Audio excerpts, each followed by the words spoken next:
Hello friends, જય માતાજી. હું છું ધર્મિષ્ઠા પરમાર. સ્વાગત છે તમારું ધર્મી સિમ્પલ રેસીપીમાં. આજે આપણે બનાવીશું.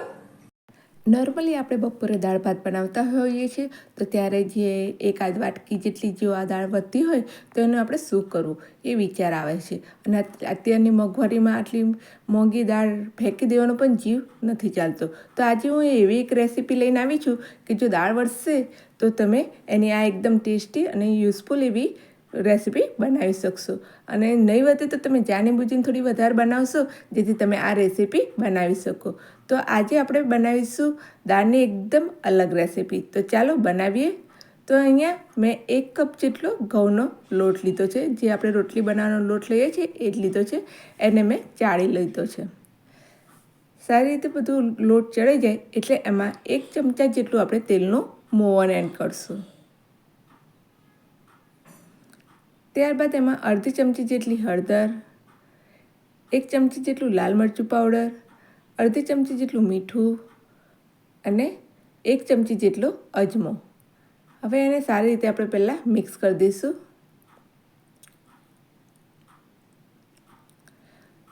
બધું આમ સારી રીતે મિક્સ થઈ જાય અને તેલનું મોવન પણ અંદર થોડું હરખું નાખવાનું છે.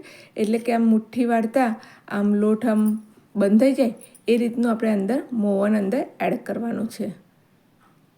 આ રીતેનું બસ પરફેક્ટ. હવે એમાં થોડું પાણી એડ કરીને આપણે લોટ બાંધી લઈશું.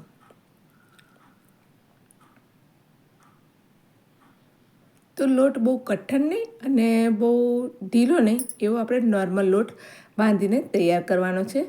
તો આ રીતનો લોટ આપણે બાંધીને તૈયાર કરી દેવાનો છે. હવે આને આપણે સાઈડમાં મૂકી દઈશું અને એમાંથી એક કુલ્લું વાળીને અને એની આપણે રોટલી વણી લઈશું. તો મીડિયમ સાઇઝની આપણે અહીંયા રોટલી વણીને તૈયાર કરી દેવાની છે. આ એટલી ટેસ્ટી રેસીપી હોય છે. તેની સાથે તમે ભાત કે રોટલીની કોઈ જરૂરત નથી પડતી. એમને પણ તમે ખાઈ શકો છો અને ખૂબ જ મસ્ત લાગે છે.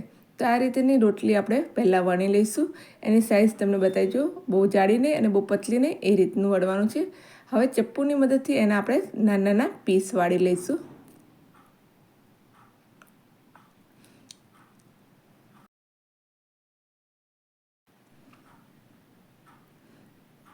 તો આ રીતે એના નાના નાના પીસ આપણે બનાવીને તૈયાર કરી લઈશું. હવે આને આપણે એક પ્લેટમાં કાઢી લઈશું. તો આ રીતના આપણે નાના નાના પીસ બનાવીને તૈયાર કરી દેવાના છે. તો આટલા લોટ, 1 વાટકી લોટમાંથી 4 જેટલી ભાખરી તૈયાર થશે અને એના આવી રીતના આપણે બધા પીસ પાડી લેવાના છે. ત્યારબાદ એક કઢાઈમાં જે આપણે દાળ વધેલી હોય છે એને એડ કરશું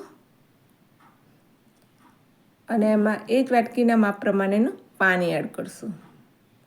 તમે પાણી વધારે પણ એડ કરી શકો. જો વધારે સભ્ય હોય તો થોડું વધારે પાણી એડ કરજો. તો ત્યારબાદ હવે આ પાણી ઉકળે એટલે એમાં આપણે મસાલા એડ કરશું. તો અહીં મેં અડધી ચમચી જેટલું લાલ મરચું પાવડર એડ કર્યું છે, અડધી ચમચી જેટલું ધાણા જીરું પાવડર એડ કર્યું છે અને થોડી હળદર એડ કરી છે. કારણ કે દાળ જે વધેલી દાળ હોય એમાં અડધા મસાલા તો એડ હોય જ. આપણે પાણી પૂરતું જ મસાલા એડ કરવાના છે. હવે આ બધું સારી રીતે મિક્સ કરી દઈશું. હવે આ સારી રીતે મિક્સ થાય અને ઉકળવા માંડે એટલે એમાં 2 ચમચી જેટલો ગોળ એડ કરશું. એટલે એકદમ ખાટો અને મીઠો એ રીતની રેસીપી તૈયાર થશે. અને અડધા લીંબુનો રસ એડ કરશું. હવે ગોળ ઓગળી જાય ત્યાં સુધી આપણે એને બધું સારી રીતે મિક્સ કરી દઈશું. તો તમે જોઈ શકો છો, અત્યારે તમને એવું લાગતું હશે દાળ બહુ પતલી છે, પણ જ્યારે આપણે પેલું રોટલીના ટુકડા એડ કરશું તો આ સરસ ઘટ્ટ થઈ જશે. તો આ રીતે સારી રીતે બધો ગોળ ઓગળી ગયો છે અને આપણે આ દાળ પણ સરસ ઉકળવા માંડી છે. તો આ ટાઈમે આપણે જે રોટલીના પીસ કર્યા હતા એ અંદર એડ કરતા જઈશું. તો આપણી એક સરસ મજાની ગુજરાતી રેસીપી દાળ ઢોકળી બનીને તૈયાર થઈ જશે. તો છે ને એકદમ સહેલી અને એકદમ ટેસ્ટી રેસીપી. તો તમે કોઈ દિવસ આ રીતે ટ્રાય કર્યો છે? તો તમને મારી આ રેસીપી સહેજ પણ ગમી હોય તો પ્લીઝ લાઈક અને સબસ્ક્રાઈબ કરી દેજો. હવે આની અંદર વારાફરતી આપણે બધા પીસ એડ કરી દઈશું. બધા પીસ એડ કર્યા પછી એને 5 થી 7 મિનિટ જેટલું એને ઉકળવા દઈશું, જેથી આપણે આ બધા પીસ અંદર સારી રીતે ચડી જાય.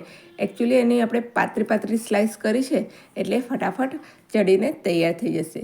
છેલ્લે આપણે અંદર 1 મોટા ચમચા જેટલું તેલ કાં તો ઘી એડ કરી દેવાનું છે, જેથી આ બધી જે ઢોકળી આપણે અંદર એડ કરી છે એ છૂટી રહે અને ખાવાનામાં ખૂબ જ મજા આવે. હવે આ થઈ ગયું છે તો ઉપર આપણે થોડો વઘાર કરી દઈશું. તો એ મેં 1 ચમચી જેટલું તેલ ગરમ કર્યું છે, એમાં અડધી ચમચી જેટલું જીરું અને અડધી ચમચી જેટલું કશ્મીરી લાલ મરચું પાવડર એડ કર્યું છે. હવે આને ઉપર દાળ પર રેડી દઈશું. તો આપણી આ બનીને એકદમ ટેસ્ટી એવી દાળ ઢોકળી તૈયાર થઈ ગઈ છે. તો જોતાં જ મોઢામાં પાણી આવી ગયું ને, ખાવાનું મન થઈ ગયું તો ફટાફટ આ રેસીપી બનાવી દો. હવે આને આપણે સર્વ કરી દઈશું. તો છેલ્લે મેં એને લીલા ધાણાથી સર્વ કરી દીધા છે. તો તમે આ દાળ ઢોકળી એમને પણ ખાઈ શકો છો, કાં તો ભાત સાથે કે અંદર ઘી એડ કરીને પણ ખાઈ શકો છો. ખૂબ જ મજા આવે છે. રોટલી ન બનાવી હોય અને દાળ વધી હોય તો તમે આ રીતે દાળ ઢોકળી બનાવીને ખાઈ શકો છો. તો તમને મારી આ રેસીપીનો વિડીયો કેવો લાગ્યો મને કોમેન્ટ બોક્સમાં જરૂરથી જણાવજો. તો તૈયાર છે આપણી એકદમ ટેસ્ટી અને લાજવાબ એવી દાળ ઢોકળી. જોતાં જ ખાવાનું મન થઈ જાય એવી આ એકદમ ગુજરાતી વાનગી ટેસ્ટી એવી બનીને તૈયાર થઈ ગઈ છે.